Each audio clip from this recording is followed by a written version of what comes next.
Assalamualaikum warahmatullahi wabarakatuh. Today, our group would like to present about zakat.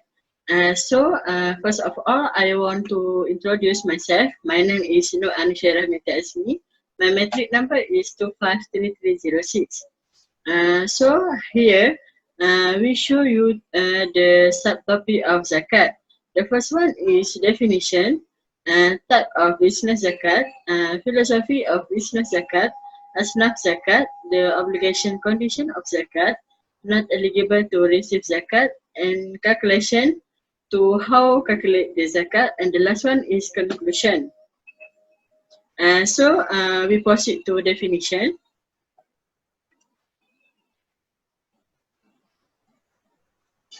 Definition of zakat is in Arabic word is mean growth, increase, cleanness. It refers to the purification of a Muslim wealth and soul. A payment from Muslim individual or group on specific wealth in specific rates and specific term and to be given to specific recipient. It simply means zakat is a pillar of Islam which payment must comply to the rules and not made arbitrarily by Muslim. Our group mate, we continue to discuss more about zakat. Thank you. Assalamualaikum warahmatullahi wabarakatuh. My name Nur Hakimah binti Ahmad, alias Cik Ahmad, nombor metrik 265694. I will present about type of business zakat and philosophy of business zakat. First, type of business zakat. Type of business zakat has two types, is zakat fitrah and zakat on wills. Zakat fitrah, one of payment that made on every Muslim Hijrah calendar year at any time between the first day on the month of Ramadan and the first day of Syawal. Zakat fitrah ni ialah zakat diri yang dipadukan ke atas setiap individu, lelaki atau lelaki dan perempuan Muslim yang berkemampuan dengan syarat-syarat yang telah ditetapkan. Zakat fitrah ni boleh dibayar pada bulan Ramadan sehingga pada 1 Syawal. Zakat on bills based on specific type of bills, specific rate of payment, specific term and for the benefit of specific group, recipient. Zakat harta atau zakat mal ialah zakat yang dikenakan ke atas harta-harta yang ditentukan dan boleh dibayar pada bila-bila masa. Zakat harta wajib dikeluarkan kerana ia adalah jalan kepada Allah dan Islam. Pembayaran tahunan berdasarkan jumlah kekayaan yang dimiliki oleh individu atau organisasi Muslim. Zakat on wills, which has zakat on income, zakat on gold, silver, zakat on livestock, zakat on agriculture, and zakat on business, zakat on mineral, and other.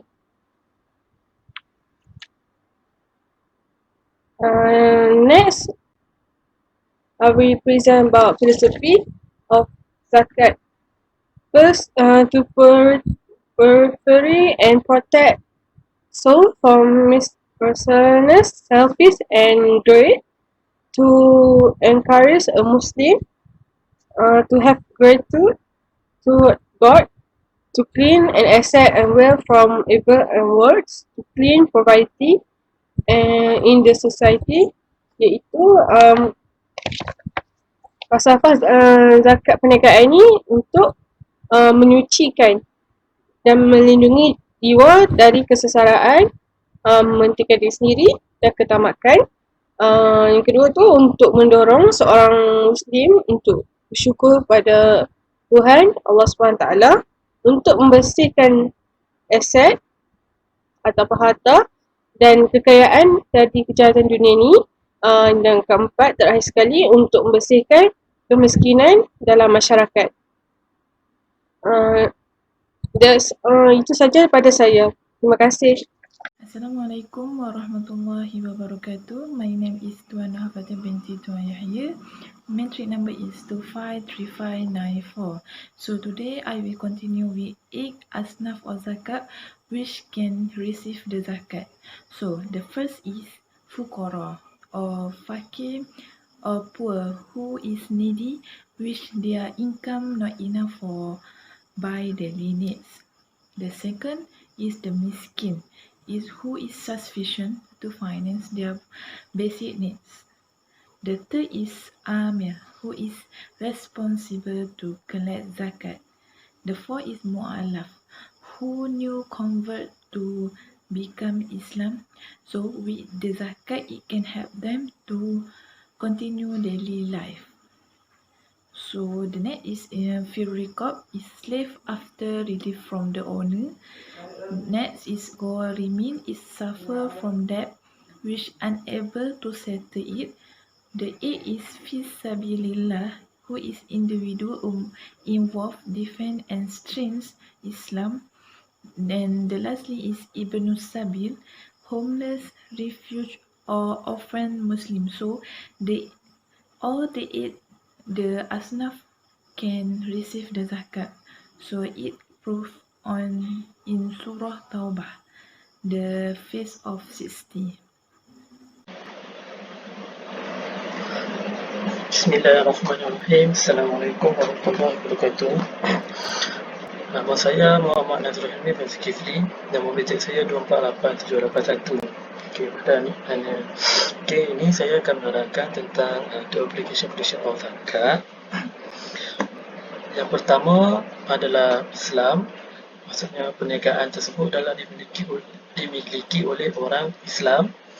Yang kedua, absolute ownership. Ini adalah membawa maksud bahawa perniagaan tersebut dimiliki olehnya sepenuhnya. Yang ketiga, purpose of business. Purpose of business ni bermaksud perniagaan tersebut mencari keuntungan dan juga menjalankan aktiviti yang halal. Maksudnya kalau perniagaan tersebut untuk membantu non-profit, maksudnya tak perlu mengeluarkan zakat. Seterusnya nisab. Nisab ini adalah paras yang menentukan untuk seseorang itu mengeluarkan zakat. Contohnya nisab adalah syarat nisab adalah 85 gram emas dengan harga semasa. Kemudian yang terakhir adalah haul. Haul ini adalah cukup tempoh perniagaannya 1 tahun. Maksudnya kalau bawah daripada 1 tahun, maksudnya dia tak perlu mengeluarkan zakat. Kemudian pergi ke konstitusinya, not eligible to receive zakat, orang yang tidak layak untuk menerima zakat. Yang pertama adalah the rich people. Maksudnya orang yang kaya ataupun orang yang mampu tidak layak untuk dia menerima pembayaran zakat. Kemudian descendant of the prophet, maksudnya keturunan daripada Nabi Muhammad SAW. Rasulullah SAW menegaskan bahawa keluarga baginda tidak boleh menerima zakat, kerana dalam sabda Rasulullah SAW, sesungguhnya zakat itu tidak boleh diberikan kepada keluarga Muhammad SAW. Sesungguhnya zakat adalah kotoran manusia. Hadis riwayat Muslim. Kemudian legal dependent of zakat payer. Ini maksudnya orang-orang yang nafkahnya menjadi tanggungan. Contohnya bapa tidak boleh membayar zakat kepada anak kerana anak itu adalah tanggungjawab oleh seorang bapa untuk memberi duit. Dan isi yang terakhir adalah non-Muslim. iaitu orang yang bukan beragama Islam, walaupun ia miskin, dia tetap tidak layak untuk menerima zakat kerana dia bukan Islam. Sekian, terima kasih. Okay, so now I will continue with the calculation part. Before that, we already know that zakat is the payment collected from surplus wealth and income of a Muslim. For a Muslim to be eligible to pay zakat, there are two requirements to be met. First requirement is the amount of wealth of a Muslim must reach or exceed the nisab, which is nisab is the minimum amount required for a Muslim to pay zakat. This amount equals to 85 grams, the price of 85 grams of gold. Okay, so the next requirement is the amount of wealth completes 1 year of Muslim calendar, 1 Hijri calendar year. Besides that, we need to know that zakat is paid on the net balance after a Muslim has spent on basic necessities, family expenses, and other deductions.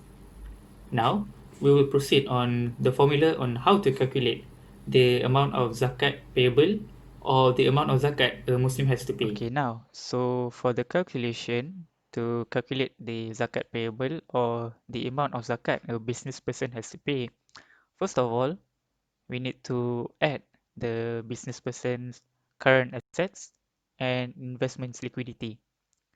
After that, we need to multiply it by the amount or percent of stock of Muslim ownership.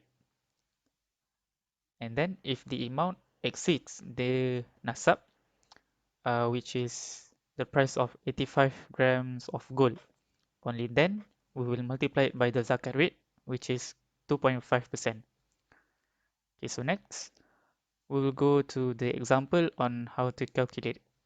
Okay, for example, a business person has a total of current assets of 400,000 ringgit and a total of investment security amounted to 100,000 ringgit. So, based on the formula, first of all, we need to add the total current assets and the investments, and the total will be 500,000 ringgit. After that, we need the amount of or the percentage of Muslim shares that the business person has is 40%. So we need to multiply the 500,000 ringgit with the 40%, and then we will get 200,000 ringgit. Okay, so we need to check if 200,000 ringgit exceeds the nasab level. So we need to check the gold price, and currently the gold price of 1 gram is 240 ringgit and 64 cents. If we multiply it by 85 grams, we will get 20,454 ringgit and 40 cents. Okay, so therefore the 200,000 ringgit exceeds the nasab level. Therefore, this business person is eligible to pay the business zakat. So 200,000 ringgit will be multiplied by 2.5%, and then we'll get 5,000 ringgit. This 5,000 ringgit is the amount of zakat or zakat payable that the business person has to pay. In conclusion, the Al-Quran says, "Take alms of their wealth and make them pure and clean." This means that we Muslims must purify our wealth, and one of the ways to do that is by paying zakat. Besides that, you also know that zakat is one of the pillars in Islam, as has been discussed in both the Al-Quran and Hadith. We also know that those who give zakat can expect reward from God, and those who does not pay zakat will result in damnation. Zakat is considered by Muslims as an act of piety, where one expresses his or her concerns for fellow Muslims. Therefore, Muslims must pay zakat in order to preserve the social harmony between the wealthy and the poor. That is all from us. Thank you.